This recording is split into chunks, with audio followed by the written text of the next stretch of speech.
and I'm not ready to go, let's just go with the flow. I don't want to pick the wrong battles.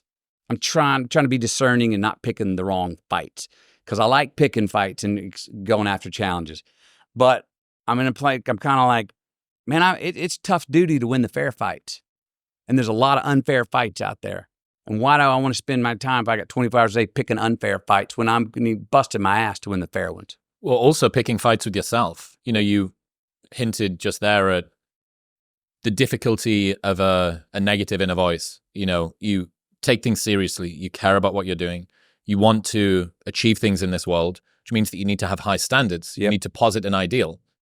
But as soon as you posit an ideal, you then begin to compare yourself to that ideal. Yep. And often you find yourself lacking because it's a fucking ideal. Yep. I think it's why a lot of relationships don't work. We make her Wonder Woman and she makes us Superman, and neither one of us can live up to it. And that we've got that honeymoon bulb turned up to 100 watts, and the honeymoon's over. We're trying to deal with some real base stuff. Let's leave it at 20 watts. We're just lit, but we're not just feverishly, superhuman. And I think a lot of us just purport that on someone else, and they can't live up to it. And it ends up not being fair to them. And then they do the same to us, and we both walk away going, I underwhelmed. Do you know the idea of the Michelangelo effect? Have you heard of this? Awesome. So the Michelangelo effect describes a situation in a relationship, friendship, or intimate partnership where each partner sees the best in the other and tries to help bring that out. So the sum of the parts is greater than it is individually. And the reason I love it is why it's called the Michelangelo effect. So the block of marble that David was carved from had been attempted by a number of other sculptors previously. It's a huge, monstrous thing. If you've ever seen David in person, it's ginormous. People can't, and when you're looking up as well with that angle on the plinth, it's even bigger. Previous sculptures had attempted and failed, but Michelangelo saw inside of the marble what was David. Right. And he just needed to get away all of the things that weren't. I love that idea. Yeah. I think in life you want to be finding people that believe in you more than you believe in you, that hold you to higher standards. I think that's the definition of a good friend. I think that's the definition of a good partner. It's a good definition of a good husband, wife. That they remind us of the best of ourselves. They shine that light and remind us, because we do. I know I do. It gets, I put the blinds on it, and I don't see it a lot of times, and I'll be reminded. This has always been a thing for me. And I don't know how this correlates, but I've never been as good in my dreams as I am in real life. I never win the day, get the girl, ace the test. I can perform in my dreams. I never have as well as I will in real life. I think I'm the same. And I guess what I'm saying is I'll pull something off. I'm like, did everyone see that? And my friends are like, no shit. That's you, bro. What's the biggie? You know what I mean? It's kind of what I like about living in Austin, Texas. They're not really impressed with shit that I pull off.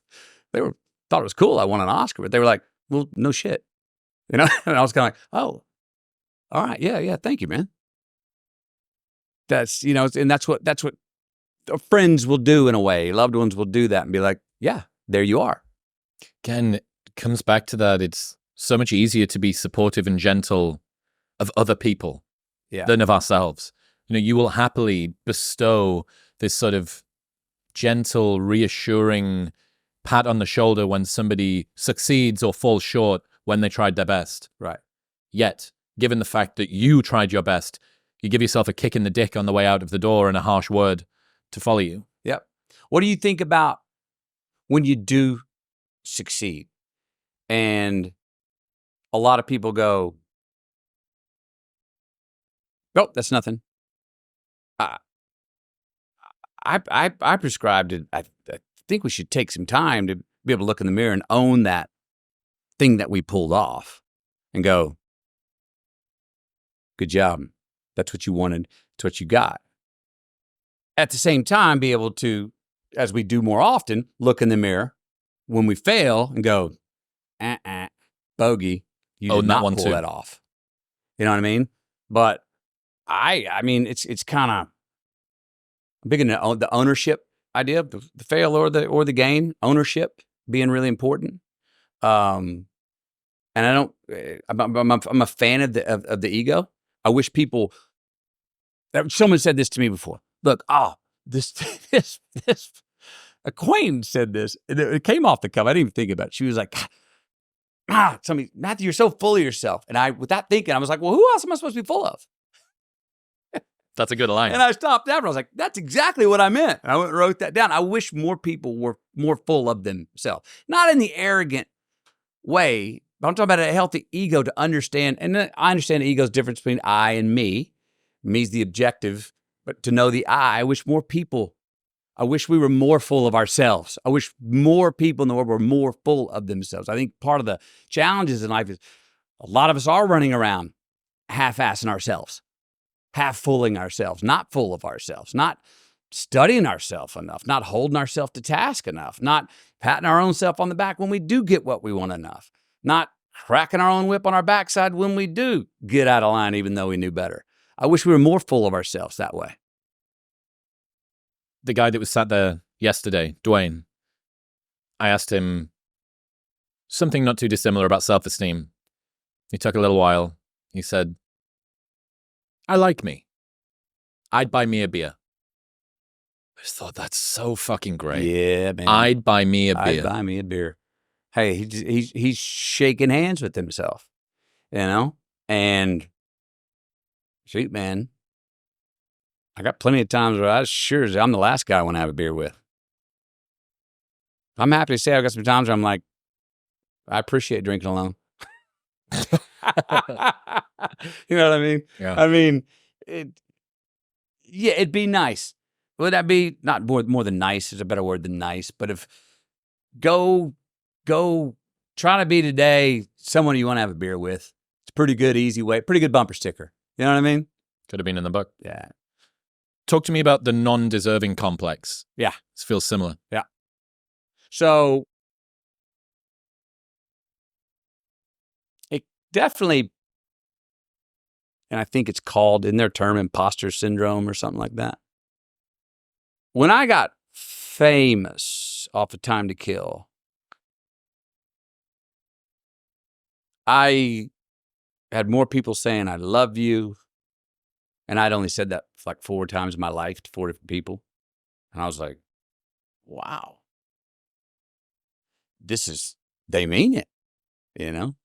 The red carpets and caviar, I started to get that feeling, why me? Why me? There's other people that deserve this more than me. And that's back when I was using the word deserve, which I'm not the biggest fan of now. I prefer earn. But I didn't feel like I deserved it in the big scheme of things. I think what's dangerous about it, I think at its core, it's a coping mechanism, but it's a false humility. Yep. I understand. It's like, it's almost arrogant to think that you did all that even, it's almost like guilt is an arrogant thing. Like, who makes you the judge and jury of you on that? It's like saying, being very arrogant to go, oh, no, not me. I shouldn't have that. It does help you deal when the stimulus of the world's brand new and coming on you. It helps you back up because you don't want to take any more arrows because you're feeling it all as arrows. I sure felt that when I first got famous. Talk about all the options and yeses, brand new yeses for me in the world. I pushed against it, and I even had clumsy times where I got ugly just to counter it. Like I said, I brought the book, tripping myself running downhill. I tripped myself because I felt like, man, things are going too well. I need a bloody nose. Bam! I give myself one. Now I feel more. Okay, now I'm where I'm supposed to be. Does part of that come with the fact that I grew up in a middle-class, blue-collar family in Uvalde, Texas, out of 12,000 people, from a dad who's like, you get out there and you earn, you break a sweat? Probably. I don't know. I wouldn't feel, so much stuff was coming at me, and I didn't feel like I'd broken a sweat to get it. I was having fun what I did, and couldn't give myself enough credit for maybe he's going, you're good at what you're doing. Mm-hmm. And I was like, And I was looking for the proverbial sweat. I was looking for where's the exhaustion of a full working day where I drew blood, man. I did it. I made it through. Dude, the Puritan work ethic runs strong. I used to struggle. I ran nightclubs for a long time, and there was a period where I didn't miss a single Saturday, which was our big event, for 204 Saturdays in a row. And I would go on holiday. The holidays I was having, I'm 22 to 26, something like that. So prime young guy territory. And I would go on holiday from a Sunday morning until a Thursday evening, and then make sure that I was back in the northeast of the UK. Why'd you make sure you got back on the Saturday night? Because I couldn't bear to have success without having bled for it. Okay. Because there was so many hoops I had to jump through in order for me to get a pat on the back. Had to go well, because if it went badly, I was less. But not only did it have to go well, I had to suffer in service of it going well. Yeah. Because if it went well but came easily, that was also somehow lesser. For me, I felt like it was a sin almost. Yes. Not a disease, but more of a sin. I was like, I didn't pay a penance there, man. I didn't give it enough tithe.